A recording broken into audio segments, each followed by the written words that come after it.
አንድ ወጣት ነበረ፣ በጣም ታታሪና ሌት ከቀን ለስራው የሚደክም መሐንዲስ ነበር።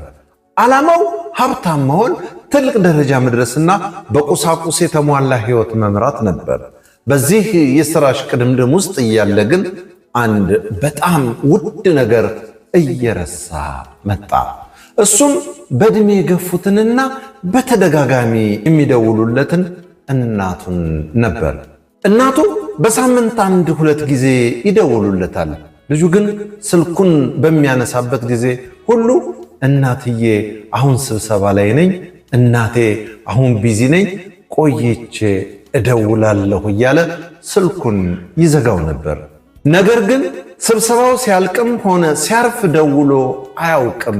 ሁል ጊዜ ነገ እደውላለሁ እያለ ቀጠሮ ያስተላልፋል። አንድ ቀን ምሽት ከከባድ የሥራ ውጥረት በኋላ በጣም ደክሞት እኩለ ሌሊት ላይ ተኝቷል።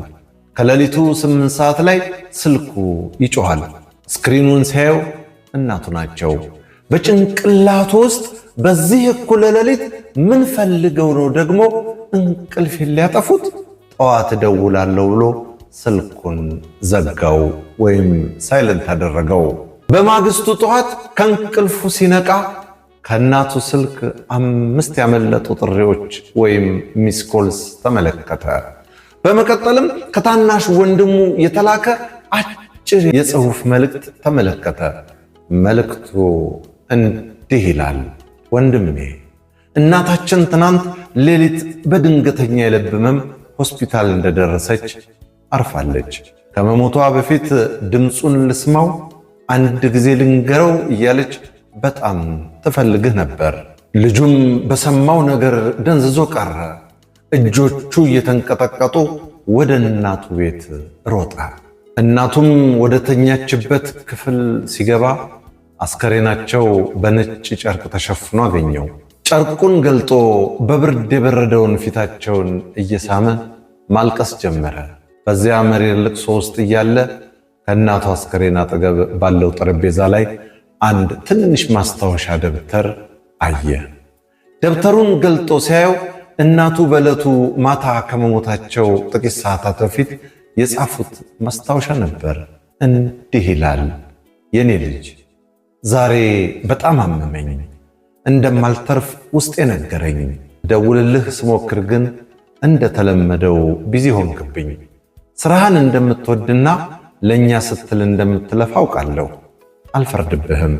ነገር ግን ከመሞቴ በፊት ድምፅህን ሰምቼ እወድሃለሁ ልጄ፣ በርታልኝ ለማለት ብቻ ነበር የፈለግኩት።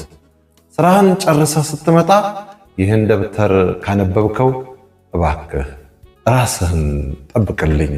ማስታወሻውን አንብቦ ሲጨርስ ልቡ ተሰበረ። እናቱን በሕይወት እያሉ ሊያቅፋቸው እወድሻለሁ ሊላቸውና ጊዜ ሊሰጣቸው የሚችለውን ዕድል ሁሉ ለሥራና ለገንዘብ ብሎ አሳልፎ ሰጥቷል።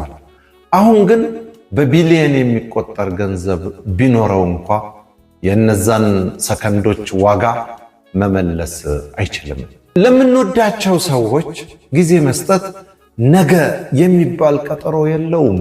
ምክንያቱም ነገ ለእኛ ወይም ለነሱ ላይኖር ይችላል። ሥራ፣ ገንዘብና ስኬት አስፈላጊ ናቸው።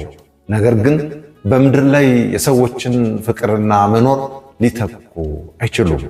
ሥራህ አንተ ስትሞት በሌላ ሰው ይተካል። ቤተሰቦችህን ግን በአንተ ቦታ የሚተኩት ሌላ ሰው የላቸውም። ክፍሌ ዘማር እንዳዘጋጀው በለጠ ሸቴ ዘሀገረ ኢትዮጵያ እንዳቀረበው